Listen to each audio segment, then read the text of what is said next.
All right, in my pretty baking dish that was a gift from my friend Clara, I'm going to go ahead and spray the pan with some pan spray just so it will, you know, have less of a chance of sticking. And then to that, I'm going to add a 1 pound bag of frozen blueberries.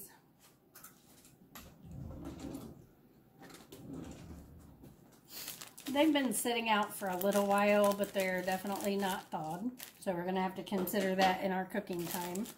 So I prefer wild blueberries because they're smaller. So therefore I feel like they cook up a little better. Just a preference of mine.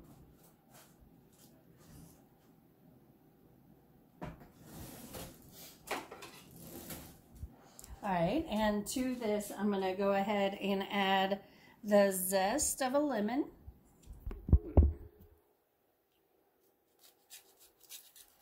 Got my mini little grater here, and so I'm just going to go over and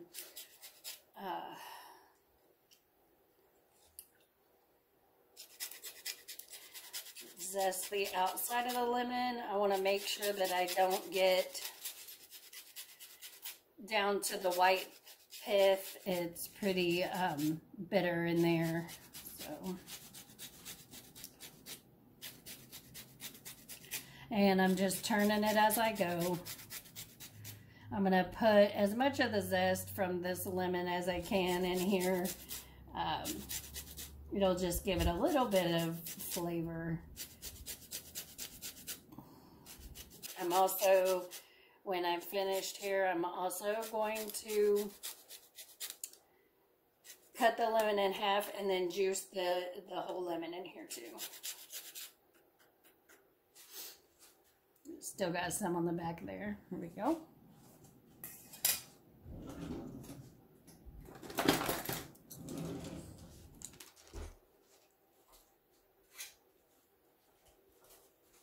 All right, I've got a small strainer that I'm going to go ahead and squeeze the lemon through.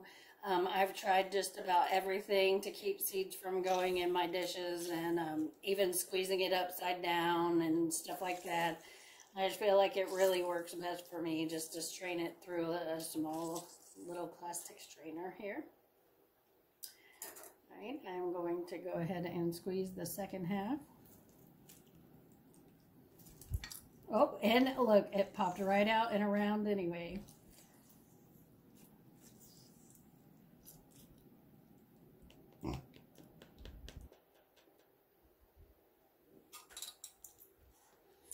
Get that seed out of there. Well, all right. All right, and I am going to add a quarter of a cup of water to this.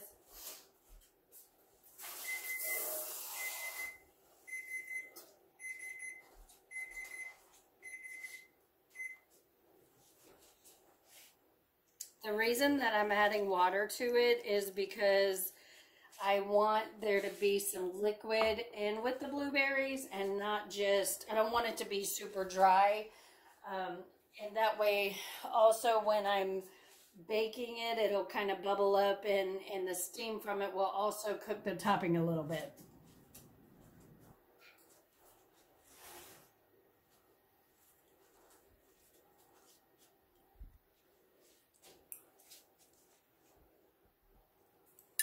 Alright, I've got the lemon and the water. I'm going to go ahead and put in a half a cup of sugar.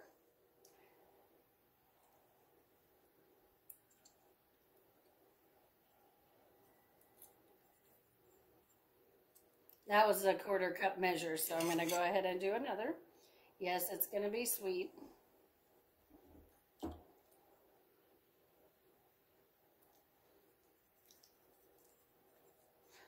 All right. And then I'm going to go over and grab the tapioca starch. All right. I'm going to go ahead and add, there's my measuring spoon.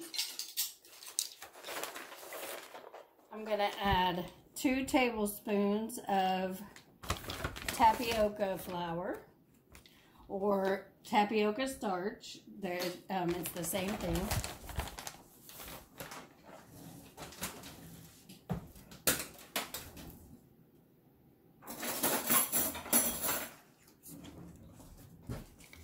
All right, and then I'm going to go ahead and give this a stir. The berries are still frozen, so it isn't going to look like much yet, but it is going to cook down.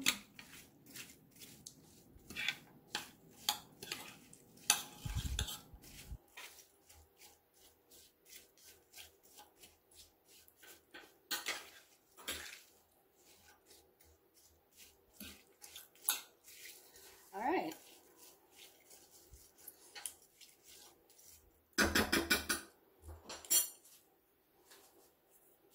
All right.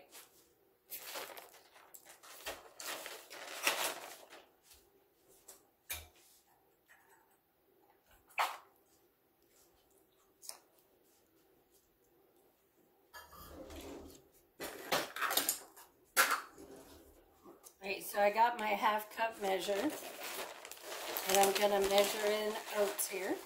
I'm going to add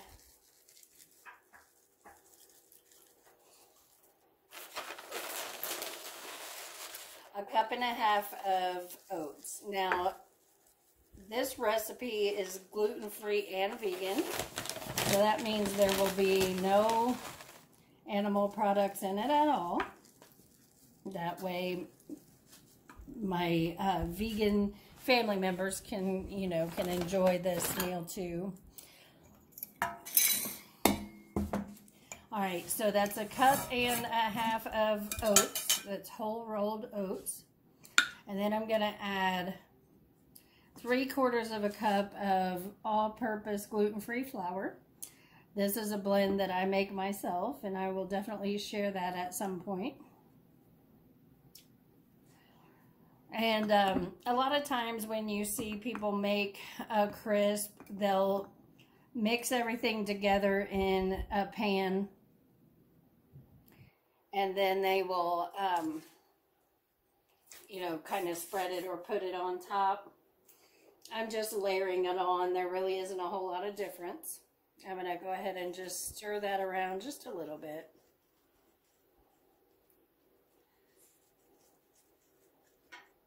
It's all going to cook down anyway, so I'll just mix that in a little bit. Alright, I am going to add a teaspoon of cinnamon.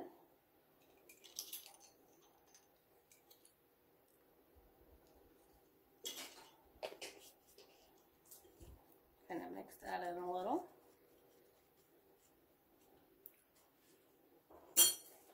And then I'm just going to add a 1/4 of a teaspoon of salt.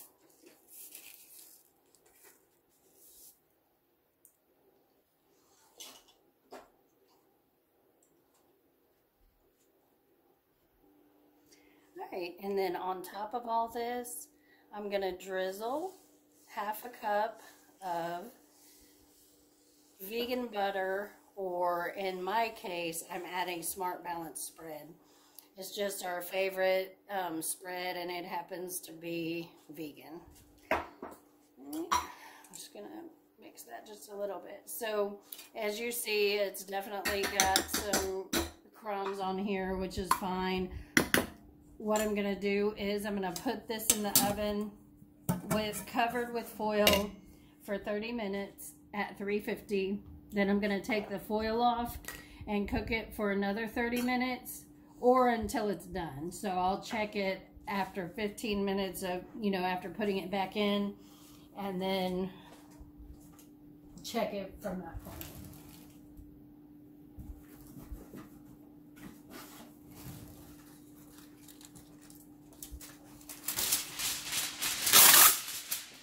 Okay, I use heavy duty foil.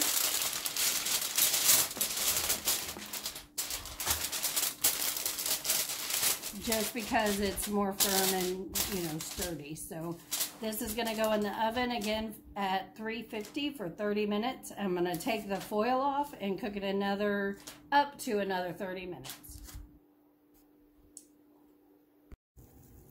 Okay, so I just pulled the blueberry crisp out of the oven. As you see, it's still bubbly. It did cook for 30 minutes with the foil on and then 30 minutes without. All right, so I hope you enjoyed the video of the blueberry crisp. If you enjoyed this video, please give it a thumbs up and don't forget to click the subscribe button.